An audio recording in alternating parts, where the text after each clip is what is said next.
Bom, chegou a hora da revelação.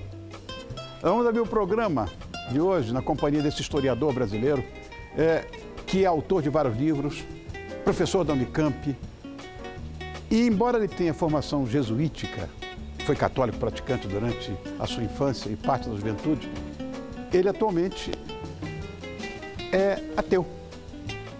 E eu vou dizer, hoje ele fala sobre a cultura do ódio e a cultura da paz. São temas tão relevantes na atualidade.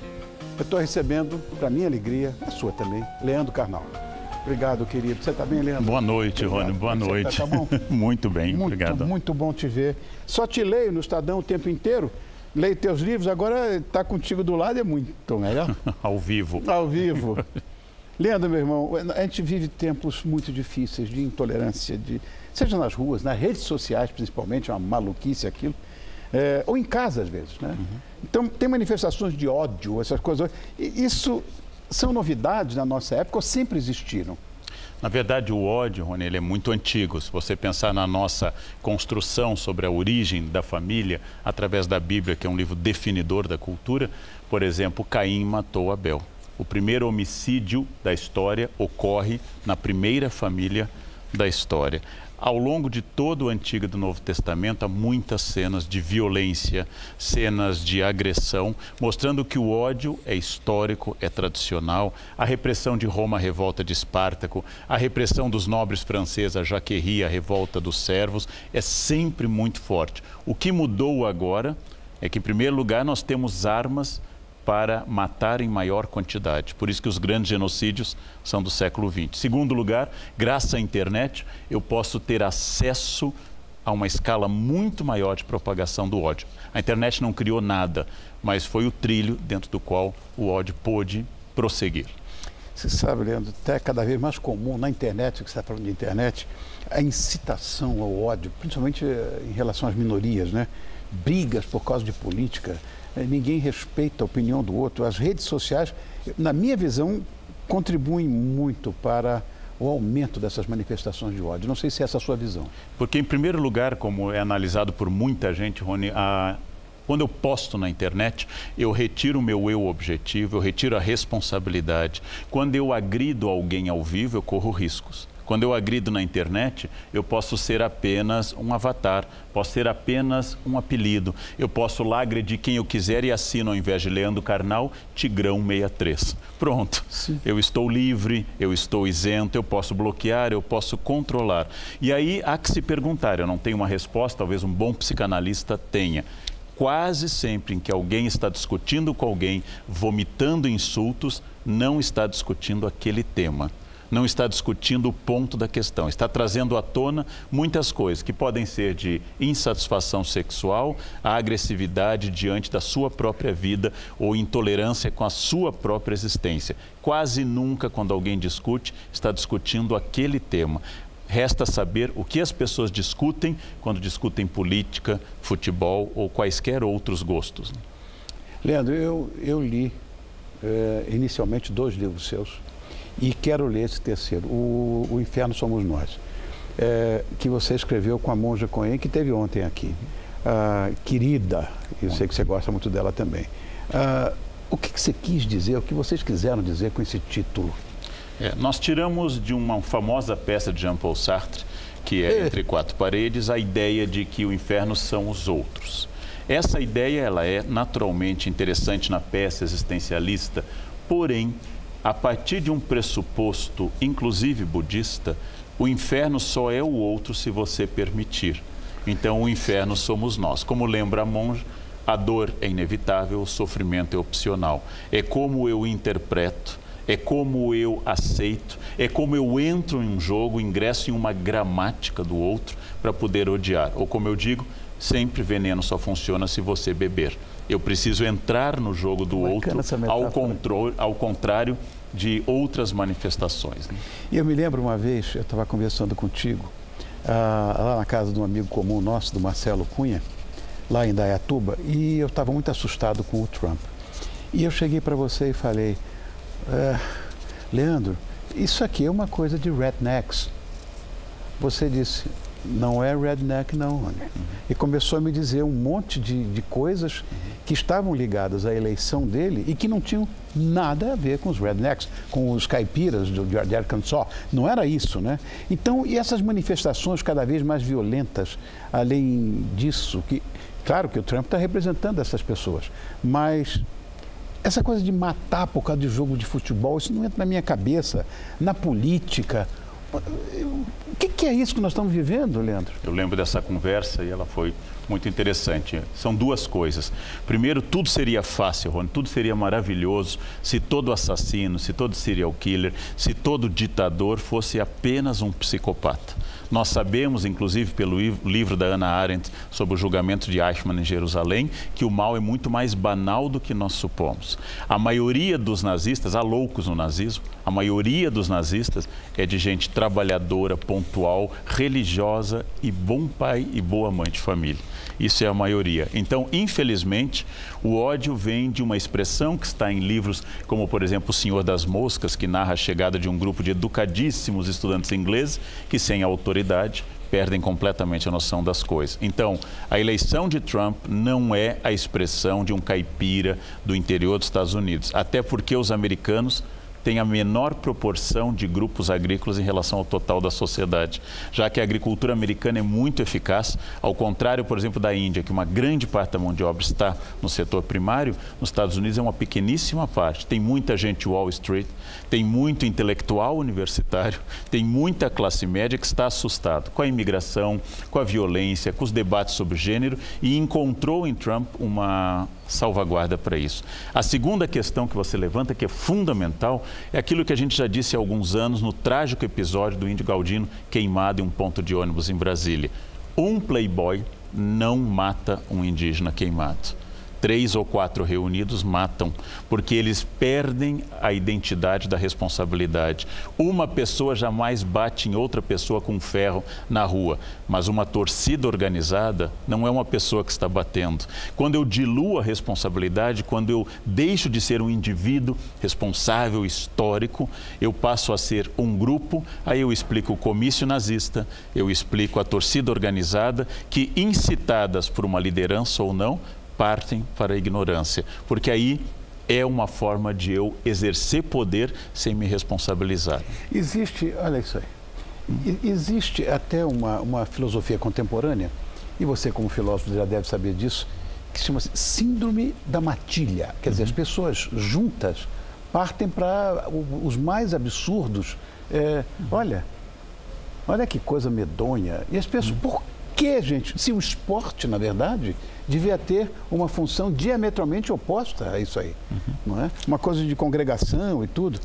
Agora, existe também uma outra coisa que às vezes eu fico me questionando, Leandro. Por que a mídia só veicula notícias, não digo só, mas por que veicula mais notícias ruins do que boas? Em primeiro lugar, nós temos um cuidado com o que é ruim, porque isso pode nos atingir. Vamos tomar a recente tragédia em São Paulo, do desabamento, incêndio e desabamento de um prédio no centro. Se você tem 2 jornais na banca e um diz prédio desaba matando pessoas no centro, e tem um outro do lado, mãe amamenta o filho e fica muito amorosa com a criança, o que é que você compra como manchete? Você compraria a manchete, por exemplo, carro explode na Marginal, ou compraria a manchete as quaresmeiras estão em flor agora na Serra da Mantiqueira? Você compra aquilo que marca a tragédia, porque a tragédia tem um apelo, inclusive cerebral e tribal, muito mais forte. É o sentido de Melpomene, a musa da tragédia, que é sempre muito forte. A dor é mais marcante. Um elogio que eu lhe faça, você agradece, mas um soco que eu lhe dei, vai passar muito tempo para você poder esquecer. Nós gostamos da tragédia, gostamos da dor, e diz Schopenhauer num trecho de um livro chamado Parerga e Paralipomena, que a única alegria da ovelha a única alegria da ovelha é quando o lobo come do lado. Ou seja, não fui eu dessa vez. Desabou o prédio, mas não era o meu. Então, por isso que falamos muito de tragédias. Por isso que fazemos o carro ir mais devagar na rodovia quando vemos um acidente. Felizmente, não fui eu. E eu olho com aquele interesse mórbido com que o público do Coliseu também olhava. Alegria, excitação e morbidez. Meu Deus, isso faz parte do gênero humano. Olha, inveja, por exemplo, é notada em crianças, como, por exemplo, Sim. já foi indicada, inclusive, por Santo Agostinho, que percebe em determinado momento que uma criança de 2 anos observa o irmão recém-nascido sendo amamentado e ele diz que olhou a visão de inveja no olho daquela criança. E não estamos falando de um senador da República, estamos falando de um bebê recém-nascido. Ou seja, estamos falando de um ser, a rigor, perfeitamente bom, uma folha de papel em branco. Então, essa é uma visão que a gente chama de robesiana, uma visão que aposta num caráter destrutivo da sociedade. E ele existe. Você acredita que essas manchetes podem, de fato, contribuir para a cultura da violência ou não? É muito difícil dizer, porque a violência existia quando não havia nem jornais impressos. O caso que eu citei da Jaquerie, ou a rebelião de Wat Tyler, outras rebeliões muito violentas, a Vendéia na Revolução Francesa, não havia nem jornal, nem internet. E matamos dezenas e centenas de milhares de pessoas. Então, não é ele que cria, mas o ódio faz você habitar uma bolha, a gente chama isso de bolha epistêmica, lhe dá eco, sua opinião encontra outra pessoa e confirma o viés de confirmação aquilo que você acredita. Então, se eu acredito que fulano de tal é culpado, todos que estão no meu grupo concordam com isso. Se todas as pessoas que eu vejo concordam com isso, eu tenho que estar certo. Aí eu ganhei o eco da minha opinião e eu passo a estar completamente certo. E essa história que nós estamos vivendo agora, na minha visão, de uma exacerbação muito grande da vaidade, do narcisismo. Por quê? Você sabe que existem 2 interpretações e eu não sei optar, até porque minha área não é exatamente a psicanálise, apesar de eu ser um leitor apaixonado de psicanálise e faço terapia há muitos anos. Em primeiro lugar, aqueles que dizem que estamos com o eu aflorando, que o narciso, a vaidade, o orgulho, a jactância está no seu grau maior da história. E outros que interpretam o contrário. Nunca fui tão inseguro. Nunca fui tão pouco consciente de que eu seja alguém importante. E é por isso que eu publico a foto, como eu publiquei agora com você, para se as pessoas derem likes, aumenta a minha importância. Ou seja, eu não posso dizer com certeza se eu sou bom ou não, mas se eu estiver ao lado de alguém famoso como você, se eu estiver ao lado de alguém importante, eu vou agregar valor e as pessoas vão me dizer, legal, você está bem, então elas vão reforçar. Talvez seja um déficit do narcisismo, que eu procure tanto que as pessoas gostem de mim e deem tanto essa base para eu poder pensar. Talvez isso explique aquilo que você vive, eu em menor grau, que é foto uma atrás da outra, desde que se acorda até que se deita, no aeroporto, no avião, no banheiro, inclusive. Já fiz a conta, são 250 por dia no mínimo todo santo dia. Mas se você andar na rua, né? Se você andar na rua, se você andar em casa, um pouquinho menos. É menos. Mas sempre tem aquele pedido, minha avó, minha tia... Mas isso faz parte da minha atividade profissional. Agora, você como esse famoso e tão prestigiado e tão insensado, pensador, filósofo contemporâneo que você é, isso é uma outra coisa. Você deve, inclusive, fazer as fotos, aparecer do lado de pessoas conhecidas. Mas é aquela história da fama por 15 minutos, é isso que eu me refiro, sem nenhuma densidade, sem nenhum conteúdo, seja ele qual for. Isso é uma coisa, de certa forma, me indigna. Eu fico mal com essa história. As pessoas não têm nada a oferecer, a não ser essa bobagem do narcisismo, sei lá, do ego exacerbado, tem que aparecer, tem que ser famoso a qualquer custo. Eu, quando estou no dia a dia normal, tranquilo, eu tiro foto feliz, gosto de encontrar pessoas, é muito bom. Agora, quando eu estou mais atacado de racionalismo, então eu pergunto à pessoa por que ela quer a foto. Para causar esse espanto, esse distanciamento que marca o pensamento crítico e racional. E a pessoa me diz, professor, eu gosto muito das suas ideias, então compre os livros, leia. As minhas ideias estão lá. Mas o senhor é famoso, aí eu sou mais azedo ainda. Bem, eu sou e continuarei famoso ao final da foto. E você também continuará no mesmo ponto. Ou seja, nós não vamos mudar por causa da foto. É só para fazer a pessoa pensar e sair do automático. Por que ela quer aquela foto? É claro que eu quero foto. É claro que eu também quero, eu também faço foto com gente importante, com gente não tão importante. Mas para pensar o que você quer, que déficit aquela foto vai responder. Eu chego a achar, Rony, que eu vou passar a vender um produto novo, nada mais de palestra, só foto. Ou seja, eu reservo 2 horas só para foto. com vídeo, gravação e etc. Olha, eu vou dizer uma coisa. Eu não sei como é que você consegue racionalizar o que é emoção. Ou seja, a emoção da pessoa que te conhece, que de certa forma te admira, ou porque você é famoso, ou porque ela gostaria de ser, ou porque se transfere para você. Mas eu não consigo esse tipo de racionalizar o que é emocional, eu não consigo. Eu tinha vontade de fazer isso, mas eu não tenho talento para isso, juro. Mas é uma questão que é muito forte para mim, quer dizer, a diferença de vez, de quantidade. Se quer conversar, se quer manifestar alguma coisa, mas eu já passei por muitas experiências que a única maneira de eu atender a pessoa é levá-la para casa e continuar a conversa e convidar para ingressar no círculo íntimo, porque qualquer coisa que eu diga, as pessoas vão dizer, se qualquer resistência, está ficando metido, está ficando metido, não dá mais, não? Essa é uma questão delicada, mas não é um grande problema, na verdade. E há uma geração nova, eu sou mais velho, você disse que eu falo sobre terceira idade, já é em causa própria. Há uma geração mais nova para quem a vivência é imagética, a vivência é do vídeo, a vivência diz respeito a registrar, colocar no Instagram, colocar no Face e não exatamente conversar. Então essa é uma outra experiência, não melhor ou pior do que a minha. Não?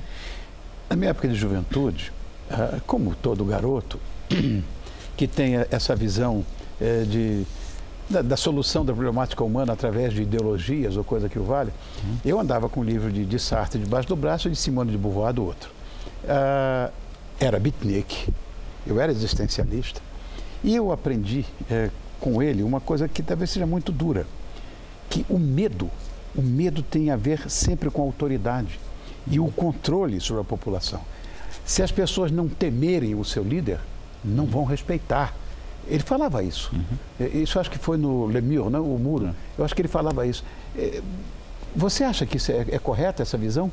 Bom, a primeira reflexão sobre isso nasce de Maquiavel, quando diz que um líder deve ser antes temido do que amado. Ou seja, Maquiavel tinha dito isso. E Sartre traduz muito como intelectual público, nos anos que ele viveu, 1905 a 1980, a figura de explorar como é que o medo da rebelião argelina, como o medo da invasão alemã, como o medo da crise econômica produz submissão. O medo é o melhor lubrificante da submissão, porque com medo eu entrego minha liberdade. Porque eu aceito ser revistado na porta do condomínio, porque eu sei que há assaltos. Porque eu aceito que a polícia me pare e que faça uma blitz, porque eu sei que há pessoas que bebem e dirigem. E esse medo vai justificando um controle maior. Uma das bases da democracia é que as pessoas diminuam o seu medo, para poderem apostar mais na convivência democrática do que na submissão tirânica. Mas eu não tenho dúvida, especialmente por um autor que eu já trabalhei muito, Etienne Laboissy, ele diz no discurso da servidão voluntária que obedecer causa um prazer extraordinário. E o Sartre complementa que a entrega da liberdade, que é aparente, porque ela é sempre minha, mas a má fé de dizer que o outro me controla é uma das grandes zonas de conforto da mente humana. Não? Quando eu tenho que decidir, eu fico angustiado. Eu já disse isso em São Paulo, cidade que eu tanto amo, que as pizzarias que oferecem 150 pizzas fazem o cliente sofrer. Porque ele vai examinar todas e vai escolher uma das 4 ou 5 que são as únicas pizzas possíveis na história da humanidade. Eu adoro essas analogias, essas metáforas que você cria, são sensacionais. Então, a pessoa fica escolhendo uma pizza de rúcula puxada no mel com pimenta biquinho, ela examina e ao final diz para a família, vamos meia calabresa e meia portuguesa. Só existem 4 ou 5 pizzas no planeta, o resto é bobagem. Mas as pessoas ficam angustiadas, elas ficam angustiadas. Como eu digo, qual é o casamento sem atrito, pelo menos na maior parte? É o de Adão e Eva. Não tem escolha. Não tem escolha, né? Não tem nada alternativo a isso. Uma outra coisa que eu queria abordar contigo, Leandro, eu tenho hoje uma certa resistência a esse modelo escolar que a gente tem. Eu acho que também isso, de certa forma, ajuda na, vamos dizer, cultura do ódio. Porque há um aparelhamento monumental hoje nas escolas e fora disso, né, os estudantes que hoje desrespeitam brutalmente os seus mestres, eu acho isso o fim do mundo também. O que você acha dessa história da educação no Brasil nesse aspecto? É um grande drama e a gente poderia fazer vários programas tratando afinal você disso. É professor. Uma das coisas que eu aprendi dando aula há 37 anos é que esse modelo de contato de pequena escola, o modelo peripatético grego, o modelo de caminhar e debater, o modelo de diálogo, o modelo que Abelardo fazia na escola em Paris, que viraria depois a universidade no futuro, todo esse modelo, ele é muito bom. A partir do século XVIII e XIX, a escola adotou carteiras uma atrás da outra, que não existia. Um modelo que tende a formar soldados e cidadãos, especialmente na Prússia, na Alemanha futura, aquelas pessoas aptas a irem para o exército, obedecer e serem moldadas pela unidade. Durante todo o século XIX, formou-se um modelo educacional que no Brasil foi muito seguido. Disciplina prussiana e currículo francês. Ou seja, estudar tudo. Estudar função quadrática, aqui chamada de Bhaskara, estudar a fundo coisas que o aluno sabe que em nenhum momento da sua existência ele não se tornar professor de matemática, ele vai utilizar. Estudar em história coisas que ele não tem a menor noção. Estudar em geografia, como eu brinquei no Amazonas semana passada, eu sei de cor os afluentes do lado direito e esquerdo do Amazonas. Então, para que isso serviria? E hoje, com a diminuição da autoridade, o esgarçamento do tecido hierárquico típico da nossa época, nós temos uma contestação desse modelo, sem que a escola, que hoje é muito mais agradável do que era quando eu estudei, hoje se trabalha muito mais o lúdico, muito mais a excursão, o debate, aulas ao ar livre na maioria das escolas. Mesmo assim, o aluno está sentindo que é uma defasagem enorme, que nós, professores, estamos lutando, mas não conseguimos dar a resposta, a escola não consegue dar a resposta. O que nós vamos ensinar para quem vai viver, segundo Yuval Harari, mais de 120 anos? O que adianta eu pensar algo que daqui a 5 anos estará totalmente superado? É a primeira geração, diz o autor de Sapiens e Homo Deus, que nós não sabemos o que ensinar à geração seguinte. Não. Olha, eu vou dizer, por que é tão difícil para a gente localizar o mal em nós mesmos e transferir? Isso é muito mais fácil transferir para os outros. Por um motivo, em primeiro lugar, biológico, Rony. Você só está me vendo, você não está vendo a você. Os seus olhos se projetam sempre para fora. Seus olhos, janela da alma, nunca olham para você mesmo. O que você possa ver de você é muito mais uma reflexão, ou quando muito espelho, que é relativamente recente com o grau de definição que nós temos. Depois, aquilo que aparece na Bíblia. Eu sou apto a ver o cisco no olho do outro e não o pedaço de madeira grande no meu. É muito mais fácil concentrar no outro problema. Por isso que duas pessoas fazem uma fofoca animada. Porque no momento que eu elejo um bode expiatório, uma mulher ou um homem que se comporta de forma muito diferente do que eu acho correto, todo o mal se concentra naquilo. Como era em Israel, na tradição do deserto, o bode expiatório sobre o qual o sumo sacerdote jogava toda a culpa do povo no Yom Kippur, depois abandonava no deserto para morrer. Hitler, ao iniciar sua jornada assassina, lembrou-se que escolher um inimigo público, como Orwell vai profetizar no 1984, escolher um inimigo público é a única coisa que faz as pessoas se animarem. Não haveria Corinthians sem Palmeiras. Não haveria nada em que eu pudesse estabelecer a minha identidade se eu não estabeleço o oposto. Qual seria a graça de uma vitória do Palmeiras se eu não pudesse chegar ao trabalho e dizer aos colegas corintianos que eles são nada, que eles estão por baixo e eu sou superior? Então, deslocar a culpa para o outro é um gesto tradicional, histórico, sociológico, psíquico, que me alivia bastante, porque sempre haverá, por incrível que pareça, alguém abaixo de nós, e sempre haverá, como é óbvio, alguém acima. Um produz vaidade, outro produz orgulho. É verdade. Um produz a vontade de que eu sou superior àquele, e outro vai produzir, através do orgulho do superior, a inveja. Outro sentimento natural e muito presente entre nós. Né? Você acredita, Leandro, sinceramente, que deve existir uma base para se começar uma cultura de paz? Bem, há lugares em que se mata menos do que em outros lugares. A taxa de homicídios em lugares como a Dinamarca é muito menor do que no Brasil. Aliás, no Brasil ela supera as zonas em guerra. 60 e poucos mil assassinatos, quando na Síria são 20 e poucos. Só para lembrar que no período oficial, 1964, 1973, morreram 58 mil norte-americanos no Vietnã. Em todo esse período, numa guerra aberta. 63 Ou seja, nós matamos mais do que a perda norte-americana. A perda das pessoas do Sudeste Asiático é de 2 milhões de pessoas. Aí outro, mas norte-americanos que estão lá no monumento em Washington, inscritos em ordem, 58 mil até o momento, porque se descobrem novos. Então, há lugares que têm menos violência do que outros. Logo, não é universal. O que nós precisamos fazer, através de uma série de medidas, é chegar ao ponto que se encontra, por exemplo, a Noruega, onde um louco pega uma arma, vai a uma ilha e mata pessoas. Mas aquele é um louco, é uma exceção, é uma pessoa excepcional. Nós temos que tirar a violência da prática cotidiana. Concordo. Temos que tirar a violência como normal para fazer. Como é que se faz isso? Temos que combater a nossa brutal desigualdade social. Mas isso é complicado, porque nós éramos mais desiguais há 20 anos. Nós somos menos desiguais hoje, estatisticamente, do que há 20 anos. E a violência cresceu. Então, não é o único elemento que explica. Pelo contrário, hoje o crime é para possuir o seu tênis importado ou o seu celular. O crime é por status também. O crime é para eu adquirir o seu status de consumo. Quando há quebra-quebra, como houve em Londres várias vezes, as pessoas atacam lojas de aparelhos telefônicos. Não mais padarias para ter o pão, como na Revolução Francesa, mas lojas de celulares. Então, a desigualdade é um ponto. O outro é desarmar a violência de todos os campos. A violência estatal, a violência das forças da ordem, a violência da escola, a violência de professores, violência do capital, violência de tudo. Inclusive a violência também em comunidades menos privilegiadas, né? Tudo isso vai desarmar uma bomba de ódio. Eu não acredito, infelizmente, que eu verei essa mudança em vida, mas é preciso começar. Porque Londres, no século XIX, era uma cidade violentíssima, onde hordas de mendigos atacavam praticamente qualquer pessoa que saísse à rua. Em Florença, no Renascimento, ninguém podia sair à rua sem guarda-costas, porque a chance de morte ou estupro era muito elevada.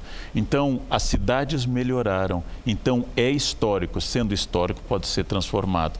Mas é um processo muito lento. Seria cultivar um carvalho. Eu não vou ver crescer, mas alguém tem que cultivar. Nós não começamos esse cultivo ainda. Seguramente essa foi a mais longa de todas as entrevistas que fizemos aqui no Todo Seu, né?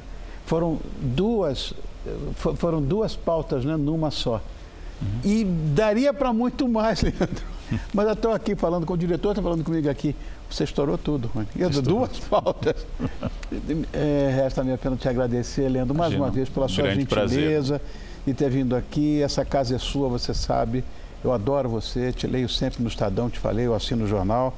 E só para lembrar que eu queria mostrar a capa do livro, está aí a capa do livro, o Inferno Somos Nós? É isso aí, ó. Que eu já estou com o livro na mão e vou começar a ler. Ainda não comecei, esperei que você viesse aqui. Leandro Carnal, muito obrigado por ter vindo, querido, do fundo do meu coração. Muito obrigado. Eu que agradeço, Rony. Adoro você. Obrigado. Obrigado. Obrigado eu, querido. Obrigado. Obrigado. Tchau, meu velho. Obrigado. Tchau. Obrigado.